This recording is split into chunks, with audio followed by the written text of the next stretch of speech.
sebenarnya kami harus akui bahwa ini proses turunan dari hal-hal yang sebenarnya sudah disampaikan oleh beberapa akademisi di kampus dan secara konteks nasional. Jadi kegelisahan ini bukan hanya kegelisahan daerah, tapi kegelisahan seluruh kampus di dalam skala nasional.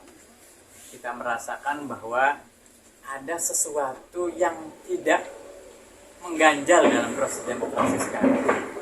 Dan kemudian proses itu dirasakan, tapi itu awalnya juga bisikan perorangan gitu ya. Kalau ketemu di berbagai forum, kita ketemu bahwa rasanya kondisi demokrasi kita tidak sehat-sehat aja.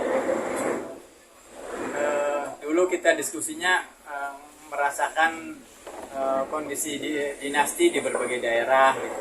Tapi sekarang proses demokrasi yang hari ini tidak sehat itu bukan hanya terjadi di daerah, tapi dibangun dalam konteksnya nasional gitu.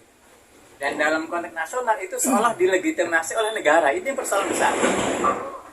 Jadi ketika demokrasi salah dalam konteks implementasi yang dilaksanakan oleh perorangan, itu masih dimungkinkan kemudian kita akan bisa meluruskan. Tapi kalau kemudian demokrasi itu dirusak oleh orang yang punya peran negara, dan kemudian alat negara itu digerakkan, itu saya khawatir demokrasi ini akan jadi chaos. Jadi proses ini yang sebenarnya menjadi keprihatinan kita semuanya, dan itu pun sebenarnya sudah disuarakan oleh guru-guru besar. Kita ngerasakan suka atau nggak suka, mungkin Bapak Ibu sekalian, teman-teman sekalian, kalau ngobrol dengan beberapa kepala desa, Pak, kita ini mungkin ada oknum tertentu, entah diarahkan entah apa, kita diarahkan untuk tertentu, diarahkan kepada calon tertentu ya gitu. Dan ini nggak ada tertulis tapi dirasakan gitu.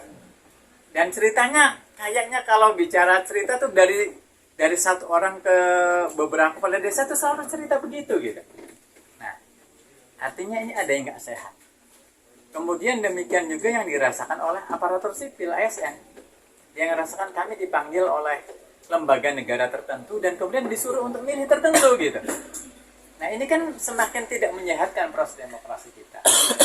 Nah kalau kondisi ini kemudian terus dibiarkan dan kemudian suara-suara kebaikan itu diam, maka sebenarnya diamnya kita itu sama dengan mengiyakan proses rusaknya lembaga demokrasi ini.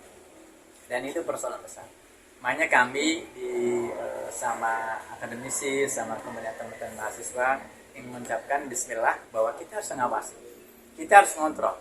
Minimal orang kalau mau berbuat besar itu kita akan harus kurangi.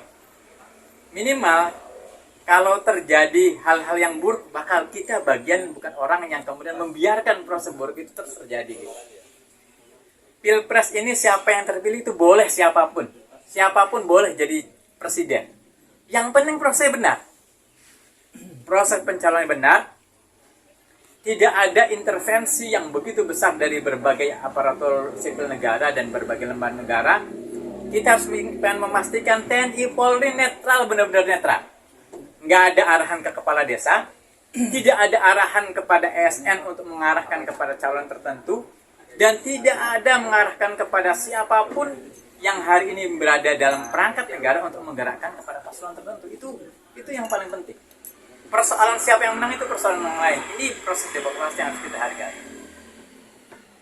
Nah, kalau kemudian proses negara ini kita biarkan dengan kondisi yang tertekan dan terintimidasi, saya khawatir kemudian proses yang hari ini kita rasakan sama-sama terjadi, yang dulu terkesan bahwa Banten adalah dinasti, itu semakin dilegitimasi gitu. Dilegitimasi oleh seluruh kepala daerah. Pusat aja begitu, gimana kita daerah gitu. Nah, saya khawatir kemudian pilkada ini tidak memiliki makna apa-apa. Pemilu ini tidak memiliki makna apa-apa, pilpres ini tidak memiliki apa-apa, dan nanti di bulan Oktober kita hanya mengadakan proses seremonial pilkada yang nggak ada esensi apapun. Oleh karena itu, ya saya berharap kepada teman-teman media yang menjadi pilar demokrasi, ayo kita sama-sama awasi nih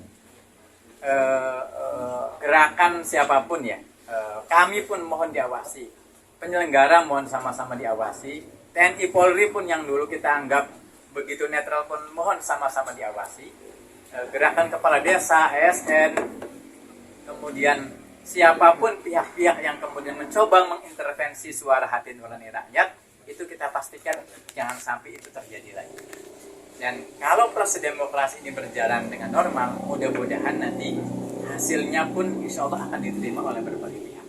Tapi kalau proses demokrasi ini yang terjadi adalah seperti yang digambarkan oleh para guru-guru besar yang sudah melakukan konferensi berbagai kampus, bahkan hari ini kemarin dan tadi pagi kita mungkin sudah melihat satu film, dan film itu sebenarnya sudah sering kita lihat secara konteks cerita di medianya tentang yang digambarkan oleh tiga akademisi kita ya, terkait dengan kekotoran demokrasi yang hari ini di tahun 2024 ini. Maka saya khawatir nanti pihak yang menang pun kemudian akan dilawan oleh pihak yang kalah, dan yang akan terjadi adalah chaos dalam konteks negara. Dan kalau ini terjadi, maka kemungkinannya akan terjadi penurunan rezim jilid 2 yang hampir sama dengan masa Pak Harto yang kemarin. Hari ini kampus saya yakin lagi ngerem. Akademisinya baru tahun ini para guru besar turun dan melakukan protes, dan itu baru terjadi pasca reformasi sekarang. Saya yakin begitu proses pemilu ini dicurangi, maka saya yakin gerakan mahasiswa itu nggak ada yang tertahan, akan muncul dari seluruh Indonesia, dan otomatis itu akan terjadi proses reformasi jilid 2 yang mungkin lebih dahsyat dari sebelumnya.